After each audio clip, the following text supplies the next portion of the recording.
Welcome to the hottest movie review on the internet today, the A-List Review.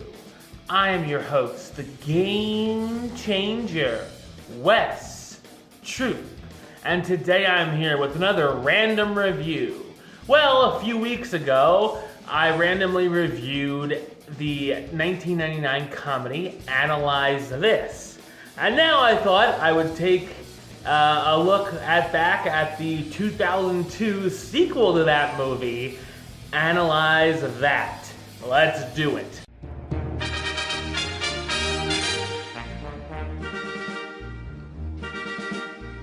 Dr. Ben Sobel receives a phone call about one of his former and most interesting patients, Paul Vitti, the mobster currently serving time in Sing Sing. It seems Vitti has suffered a mental breakdown and spends his time performing musical numbers from West Side Story. After taking a test to see if he's insane, Vitti is released into Sobel's care.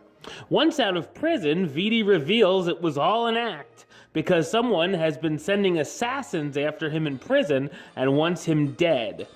Paul is forced to find a real job by the FBI and tries to figure out who put the hit out on him at the same time. So what did I think of Analyze That? I thought it's a mediocre comedy sequel. I was a fan of Analyze This and thought the idea of the mobster and therapist buddy movie worked. This time around, not so much. The humor is really hit and miss, and for every amusing moment, there's a scene where I found myself rolling my eyes. A couple funny things were seeing the mobster trying to find a regular job in a montage showing him working as a car dealer, a maitre d', and a jewelry salesman. He finally ends up working on the set of a Sopranos-like drama. The story treads some familiar territory plot-wise, seeing the gangster impose on his therapist's family and get him into some serious trouble, all of which was done better the first time around. There's a little bit of action, including a car chase and an armored car heist finale involving two mob families, all of which is kind of uninspired. It's all full of double-crossing and has an expendable villain who barely shows up in the film. In fact, while writing this review, I don't even remember who the villain was. The cast stars Robert De Niro reprising his role as Paul Vitti, the mobster whose life is threatened and must keep up appearances to stay out of going back to prison. Billy Crystal returns as Dr. Ben Sobel, Vitti's therapist going through a tough time of his own after his father's passing.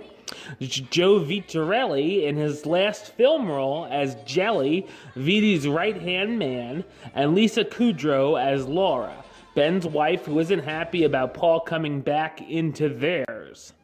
Analyze That has its moments, but unfortunately, it's ultimately a forgettable, unnecessary sequel.